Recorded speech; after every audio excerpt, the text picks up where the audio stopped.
If Jesus is not enough to motivate you to godly living, you don't know Jesus. Christ and Christ alone.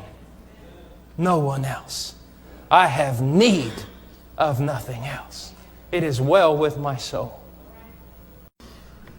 I want my sons to put their life at God's disposal. Here I am, Lord. Speak to your servant. What do you want from me? That's all. That's all that really matters. As a matter of fact, my dear friend, when you're on your deathbed, and you will be there, when you are on your deathbed, the only thing that's going to be running through your mind is, did you put your life at His disposal? I mean, I want to tell you something right now. If I were to go to Ethiopia and start 500 churches in 3 years, but God told me to be a janitor in a small Midwestern town, I'd be disobedient planting all those churches.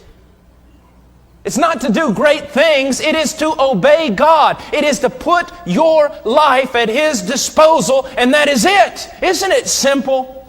Are you going to put your life at God's disposal? Christ first. Lord, what do you want me to do today? What do you want me to see? What do you want me to say? What do you want me to hear? How do you want me to spend what you've given me? How do you want me to do everything you want me to do? How do you want it, Lord? Here I am, Lord. Just goes back again to being at His disposal. You know, sometimes I think we love daytimers because we can somehow write God out of our day. Well, God, you know, I want to make every minute productive for you. Every 5 minutes I'm going to break down. And what we're doing is, Lord, I want to be so active that you have no time to tell me what to do. You're empty? You ever feel empty? Guess what? Let a little red flag go up. I do. I just feel so empty. I need a vacation. I just feel so empty. I need to get away from the ministry for a while. I just feel so empty. I just need to, get by myself. No, I just feel so empty. I need to put myself at God's disposal and I won't be empty anymore. Put myself at God's disposal. Just give yourself to God. Well, I have nothing to give. How dare you talk about God that way? You say, hold it, Pastor. I'm not talking about God that way. I'm talking about me. I have nothing to give. If you have nothing to give, you're saying God gave you nothing. And I don't believe that. God gives every one of His children gifts and graces. None of this false humility stuff. It's better to say, what He hath given me, I shall return to Him. Never say, I have nothing to give.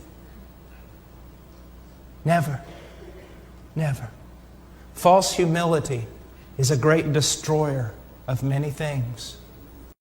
Your problem is that you're not in me. Your problem is that you're not dwelling and putting your life at my disposal. When you do that, Paul, I'll give you more joy than anything else.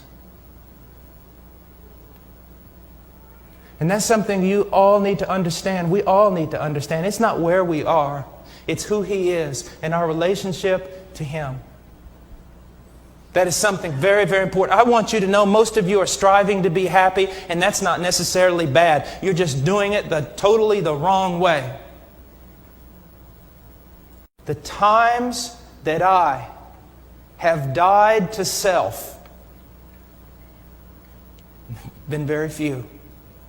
But the times that I have died to self and laid down my life as a sacrifice, put myself at His disposal, I have been the happiest man on the face of the earth.